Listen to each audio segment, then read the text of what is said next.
You're listening to the ProcureTech podcast, your weekly show for all that's cooking in the digital procurement space. Yes, we've got the hottest startups, thought leadership, and conversation from visionary industry experts, and definitely no stiff corporate content. I'm your host, James Meads, procurement pro, digital nomad, and ProcureTech fanboy. And now, here's this week's show.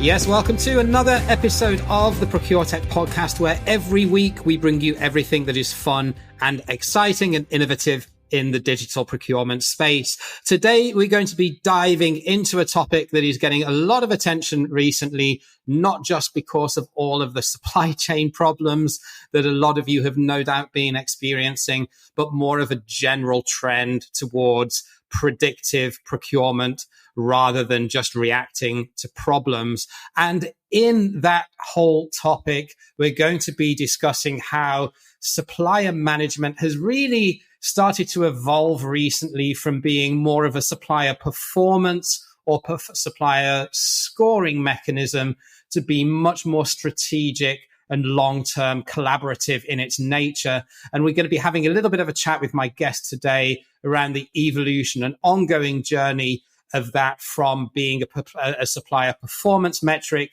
to more of an SRM-based function and indeed evaluation mechanism that we can use technology to use and leverage. So without any further ado, my guest today is Sam Jenks from recently rebranded Kodiak Rating, who are now known for about the past 5 or 6 months, I think, Sam, right, as Kodiak Hub. So Sam, very warm welcome to the show.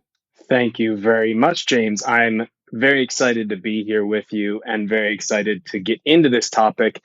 One question to you before we get started. Do you need a job? Because you sold in the concept of SRM there quite nicely. We're hiring, you know. I don't know. If I don't have to pay taxes in Sweden, then I'm happy to talk about that anytime. All right. We'll try and work that out, the specifics later. But thanks for the intro. So, Sam, let's just dive in then. I mean, you're an American who lives in Stockholm. So, first of all, how did that come about? Yeah, well, I'm not here for the sunlight, as I typically say. And of course, I'm not here for the warmth. I am here like most Americans, Brits, Australians, or love immigrants is what we're called. I moved here for a girl, Matilda, and we live quite nicely here in Stockholm with our little dog, Charlie. I was telling you before we started recording that hopefully he's not too opinionated during the session today because he's home with me and he's in the studio, so to say. But that's how I wound up here. And you're a marketing guy, right? Your background is marketing rather than procurement. Yeah, absolutely. So, I mean, I come from a marketing background. Myself, actually, I come from a radio background. That's where I thought that I was going to get into before I then met my girlfriend. And I had to build new dreams, moving to Sweden, where I didn't speak the language as I do now. Coming from the background that I come from, you understand a lot about a user's need, right? And that's what you're always searching after as a sales or marketing professional. And I think that, we're coming into a era within procurement technology that's very akin to some of the other technology that you see more so applied in marketing and sales.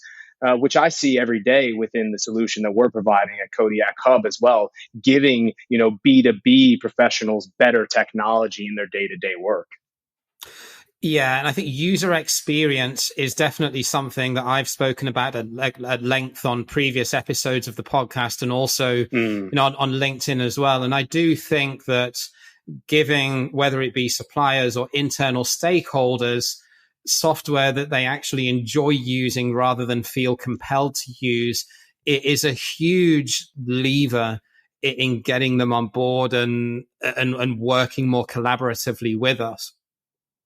Absolutely. And we're focusing, just equally as much on that supplier experience. We want to be the buyer's best friend forever.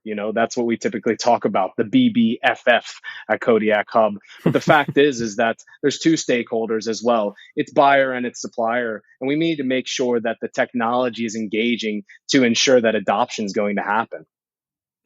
So Kodiak Hub recently went through a major rebrand from Kodiak Mm, Rating, which is what you were originally, to Kodiak Hub, which I think was, correct me if I'm wrong, around about September last year. correct. Yeah. Walk me through some of the reasons and logic behind that. Yeah, yeah. So Kodiak was founded in 2015 by Malin Schmidt. She's still our CEO today. And, when we founded the company back then, I joined in 2016. When she founded, the solution was really focused on really governance. That was kind of the first entry point, and that's where the MVP was kind of built. And rating methodology lied very heavily at the core of that. As we saw the capabilities of the solution starting to evolve, more so meeting the market's needs surrounding a more holistic supplier management solution, we just recognized really that rating was too narrow within the conversations that we were having. We were being more so associated in a certain way that was solely focused on risk, and we're really a solution that's providing a holistic opportunity for life cycle management. And with that, we're also providing a place where buyers and suppliers are meeting to transform the way that they work together to collaborate throughout their life cycle. And for that reason, we kind of wanted to shift away from the rating, and that's where we landed in the hub. It's a future proof more so than anything, to be completely honest with you, James. With that being said, the rating methodology still lies at the core. But did you build out the extra modules that you now offer as Hub over time, or was it a big bang as part of your rebrand to launch all of it together?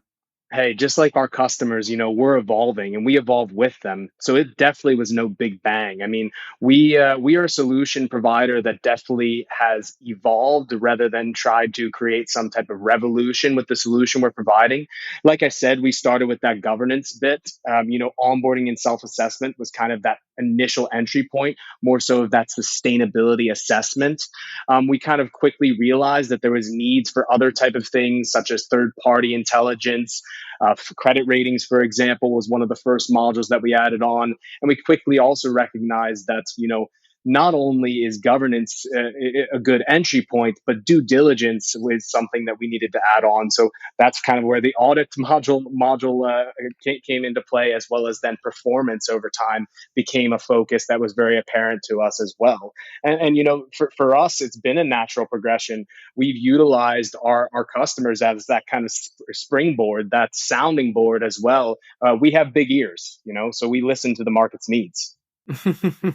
So as you've gone then from being what you initially started out as more of a compliance tool, and now you're much more focused on the whole 360 supplier relationship management rather than just Yeah. supplier performance or supplier compliance, has that changed your typical target customer in terms of, be it industry sector or size of business or even Mm. geography? I think that we can cater to a larger customer than maybe we could have with the offering that was more narrow when we started. Of course, our solution and our technology, just like many other startups that were founded around that same time, and in the kind of 2015 bubble, where I think that you might have seen the DPW post, kind of this what they called the startup revolution at that point in time, where Yeah. quite a few vendors were starting to come into the market at a rapid pace. VC money was starting to come into the space as well. And our primary customer has definitely shifted to be a little bit of a larger customer, but it's always been, large organization, complex supply chains, global supply chains, but also where quality and sustainability matter. We're primarily working with direct materials in the customer bases that we're working with. But the fact is, no matter what the size of the customer is, they all have to have a willingness to change, to adopt new and fresh modern technology. And that's a thread that we see in all of the customers that we're working with as well, trying to move from this homegrown spreadsheet supplier management into solutions that they're going to be able to leverage to really source in a more strategic manner. Indeed. And I think what I would like to do is to break up SRM into what I see as being the three major subsections. And then maybe if I can invite you to talk through how you feel Kodiak Hub can solve each of them. So on the one hand, you've got what I would call tactical SRM, which is pretty much what any company that has a supply chain to a varying degree is going to have to do. I'm talking then things like supplier onboarding, supplier pre-qualification. If it's a manufacturing environment, then probably some sort of supplier audit as well, especially if they're a strategic raw material or purchase parts vendor that goes into a production process. So let's tackle that one first. How would you deal with that sort of initial phase? Yeah. I mean, at Kodiak, we're trying to take people from being manual to being magnificent, right? The whole fact is that it's a lot of manual data entry that goes into that first kind of tactical aspect of supplier management. So we're trying to make that a whole lot simpler for them. With that, we've built an ecosystem of applications to automate the activity of gathering data and ensuring also in that aspect that the suppliers are getting a good user experience as well. Because, supplier onboarding, supplier pre-qualification, it's incredibly important that the supplier themselves is engaged in that particular activity. So I think that that's something that we're focused on very heavily at Kodiak Hub within the modules that we have to be able to focus on onboarding and pre-qualification. There, of course, the rating methodology plays a big part. The flexibility exists in our solution, as it does in other solutions as well, to be able to kind of, weight in the way that you want to based upon your KPIs, based upon your criteria. What we've done over time, and this is also a way that our solutions evolved, is that we've recognized that, content amongst our customer base, amongst kind of the professionals that we're working with. It's things that other people are trying to access, that other professionals can have value from. So we've over time created a content library that's really been the backbone of our solution now, so that people can be able to pick out industry specific, domestic, international standards of content that's already then existing in the solution. So it's not kind of starting from a foundation of nothing. And I think that that's also very important, because a lot of people turn to us and to other solution providers. They just don't really know where to go, right? They have a code of conduct in place. They might have some pressures on ESG, but they don't really know where to turn when it comes to the content or the KPIs they should be following up on. And sometimes that's the starting point for us. Hey, so just a quick interlude to let you know about procurementsoftware.site. This is a new website that I recently launched to give you, the listener, a free to access intuitive guide to digital procurement technology. You can filter on a multitude of different criteria and pick out a short list of procurement software solutions that are relevant to your business and your needs in less time than it takes to boil an egg. No corporate subscriptions, no complex jargon, and definitely no pay-to-play model. We are a completely transparent, open book, and we really want to get your feedback on what we can really do to make this user experience better and constantly improve, so as we're providing value to you. Check out procurementsoftware.site, and now let's get right back to this week's podcast. So it's almost like they can steal best practices from you through investing in the technology to have that sort of hub that's been developed over time through experience of numerous different clients. Okay, so that's tactical SRM. So then let's now move on to what I would define as being strategic SRM, right. And by this I would mean the things that some of the more forward-thinking companies have in the recent past adopted and expanded upon and really prioritized within their organization. I'm thinking things like supplier innovation and partnerships, supplier performance management. And by that, I don't just mean compliance, but I mean things like, non-monetary cost savings, things, especially if we look at sustainability, things like energy reduction or material consumption or design to cost and that type of thing. How are you tackling that?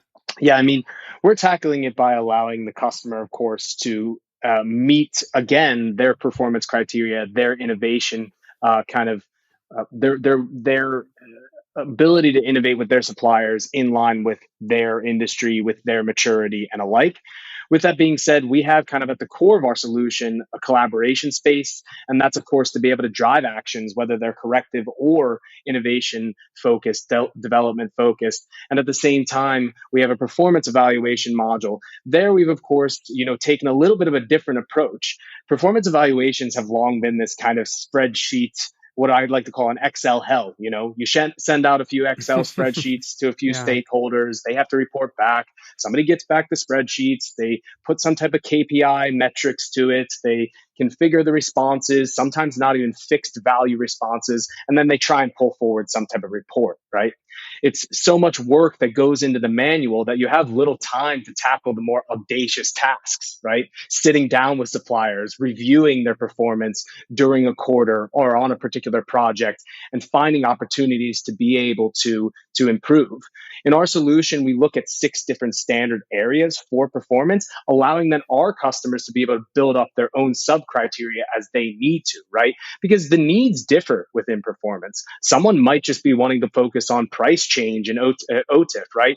Others might want to dig deep in, quality on parts per million or different types of aspects related to the commercials beyond price change. So, I mean, there's a lot of different aspects in which performance can be important to an organization. And there, again, with the solution, we're trying to give in, a library so that they can be able to get up and running fast, but also give them the capability to be able to customize to their own needs. Because performance and innovation looks very different in different types of organizations. There's a lot of other companies out there that are doing this as well in really admirable ways. Some companies that are actually focusing on creating this space. It's a category that didn't even exist within ProcureTech about, I think, maybe 4 or 5 years ago, which was kind of created this supplier collaboration and innovation space. And it's really admirable as well. And there, of course, there's more of a focus with those solutions on kind of project management or kind of the more collaborative, strategic supplier base to be able to push the relationship forward over time in an innovative manner. And I really admire the solutions that have dared to create that category over time. Indeed. And there's almost then, well, not almost, there is now the third phase of this whole supplier relationship management, which is what I think is the real fun part, because it really gives you that added advantage and that one step ahead of the competition. And that's the more predictive analytics type of opportunity. So, and there are numerous best of breed solutions out there that perhaps just tackle one specific part of this. I'm thinking specifically around, monitoring news channels and media. Right. But you appear to have sort of really gone after this in a whole multifaceted approach, both from a risk, market intelligence, financial monitoring, and also the media watch as well. So talk me through that a little bit, because it does seem very comprehensive compared to a lot of what's out there as sort of single individual tools. Well, I don't think that we're more comprehensive than the single individual tools. We've just decided to create an ecosystem where the single individual tools are natively integrated in our interface. We realized very early that there's no reason to recreate the wheel. It sounds really flat saying so, because everybody knows that that's the case, but very few dare to do it. And I think that, we were pretty bullheaded early on, that we understood we were never going to be able to provide risk and market intelligence insights in the same ways that people were focusing on it that had that as their sole offering. Right. And now you see so many different providers also popping up on the market that are really focused on market intelligence. That's their game. Look at companies like Kraft, that popped up just a few months ago, and they've found their niche, and they're really, really impressive in what they're doing. I admire what they're doing quite a lot. The third-party vendors that we're working with, they are the top of their game. They're utilizing cutting-edge technology with ML and AI to be able to do things like scrape the web for social and news media in the provider that we're working with in webs.io. And, we realized that if you're going to focus on this kind of entry point, tactical supplier onboarding, pre-qualification, well, then you're gathering a lot of data points there that you can be able to utilize to really build a quick understanding of the supplier from a KYS perspective, but also build up the database, with the correct information that's going to help you to be predictable about the supplier's movements in the future, and or be able to monitor that supplier in the future from aspects like you're talking about here, financials, geopolitical, media aspects as well. And those are definitely things that, again, we search to third-party providers to be able to be natively integrated in our interface, so our users can be able to get a fresh and quick look at what's going on with their supplier from a 360-degree view, not only with risk and performance, but also with aspects related to kind of that softer sides of the supplier management. And KYS, just for clarity, is know your supplier in a similar way to KYC in the banks is know your customer. So that is a really interesting point, and I'll tell you why. Because if you are somebody like a Kraft or an Integrity Next or a Prewave, or one of these companies that's focusing right. on a very specific solution to a very specific problem, they are also, I assume, not going to have the same level of detail as you would have in your platform because of all of the tactical and strategic SRM activity that you're doing as part of the whole 360 visibility. Whereas I guess on the flip side of the coin, if I play devil's advocate, a traditional suite would have that, wouldn't they? Because they would have supplier data, definitely. They would have P2P data, they would have sourcing data. So whereas I can see the advantage, the distinct advantage of performing all of this in one platform rather than having 3 or 4 different best of breeds, unless you needed to go down to that level of detail. Right. What do you see as your advantage or your sweet spot over and above the traditional suite providers offering source to contract or P2P with an SRM module in there? Well, I would still, of course, for clarity's sake, still consider us a best of breed. We're just providing a little bit of a broader scope within the supplier management space. But I think that that's mainly just because we've decided to partner with innovative, providers of third-party market intelligence, as well as, providing the technology that we can on the kind of process and supplier information and relationship collaboration management as well. When we talk about these broader suites, though, all respect to them, there's a lot of legacy technology. And I think that us, as well as a lot of other providers, and, this is based upon market feedback that I'm speaking from experience of, is that our user experience, our user interface, we're addressing complex challenges in a simple solution. And of course, that also, creates opportunities for a customer to be able to have a faster time to value, to be able to also, though, adopt a solution faster. I mean, we're so ingrained and, used to good user experiences within our consumer applications. Why should we have to suffer within our business applications? And that's always been a focus from day one at Kodiak. And I think that that's one of our advantages to these traditional suites. With that being said, also, we can be just so laser focused on what we're doing in supplier management rather than trying to cover a full scope. And when you do cover a full scope, it's fantastic, but it also can take a longer time to be able to get on board. It can take a longer time to have buy-in, and you run into some of those kind of roadblocks to change management, right, within an organization. I think you can be able to, when you can show change faster, you can create change faster. And with your implementation time as well, is that also something that you're able to do leaner and faster than some of the legacy technology? Yeah, absolutely. I mean, it's a matter of weeks, not months or years, right? And you can see that we've actually just posted a quote from a customer of ours, a really avid user, Sunny Yang, who's a purchasing manager at a company named HL Display. They work with installation space within mainly groceries and other types of chain stores, retail stores. And he said that their previous tooling or homegrown solutions, it was 8 to 12 months to be able to manage what we were help them to be able to do within 3 weeks. So I mean, that's kind of proof is in the pudding type of feeling. Absolutely, it feels good when you hear stuff like that. But it's always a continuous focus for us as well, is how do we continue to make people get on board fast, but also create adoption in the organization, because that's where the real kind of value lies as well.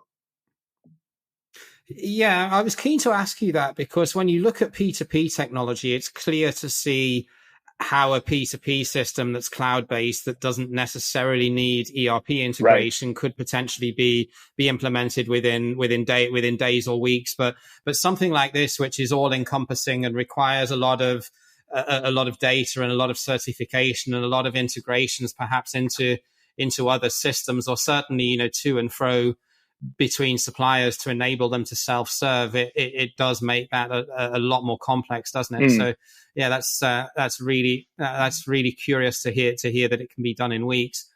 Can clients purchase individual modules? You've got 6 modules now. Can they purchase those individually, or do you only offer it as a full?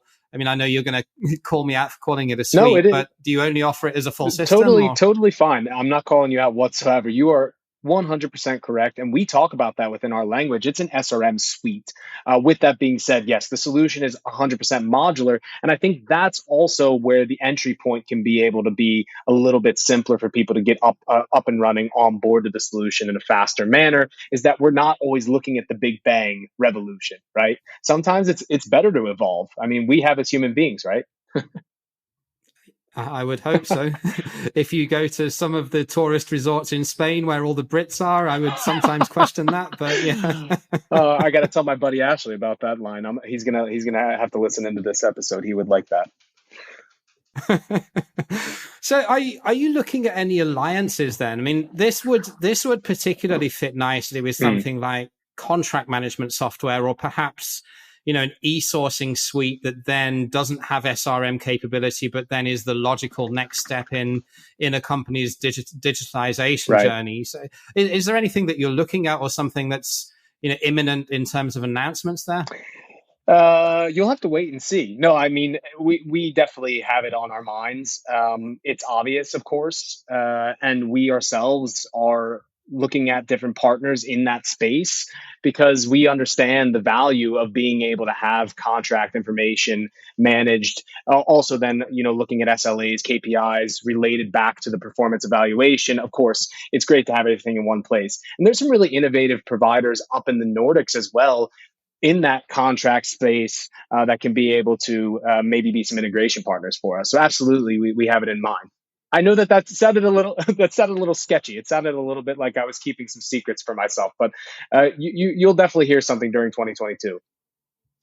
Yeah, no, it's interesting because it just feels like the next logical step. And obviously, you've not told me anything ahead of this, but it does sound like a logical next step of where a company like Kodiak Hub would go. If I was in charge of product strategy, that would certainly be an area that I would be exploring. So yeah, it's curious to get your thoughts on that.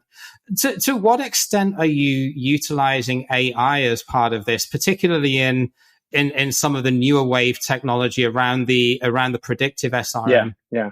I mean, we're big fans of AI technology, and we're leveraging the AI technology of our partners in the solution on a daily basis. Webs.io utilizes natural language processing as well as AI scrapers, for example, to be able to give our customers, great media insights.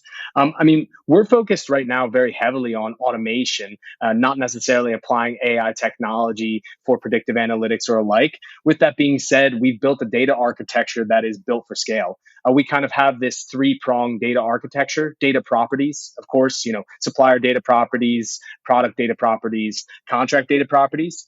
Then there's, of course, attributes. This is kind of KPIs, or more so desired results of a supplier, matched with then ratings, which is then kind of a value put upon different attributes in that case. So gathering the data in this particular way, in a rather structured and streamlined manner, is helping us, of course, for the future, to be able to provide our customers with different types of benchmarking and predictive analytics as well.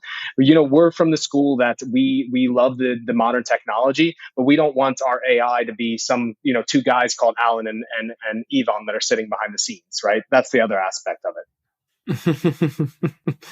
You're suggesting that sometimes it is that then, and it's all under a masquerade? I don't know. Let's not go there. Let's not go there. So final question, Sam, if anyone would like to learn a little bit more about Kodiak Hub or maybe look at a demo, what's the best way that they can get in touch with you? Yeah, I mean, check out our website, kodiakhub.com. Feel free to reach out to us or follow us on LinkedIn. Feel free to request a demo on our website. We're always happy to show off the solution to anyone that's interested in listening.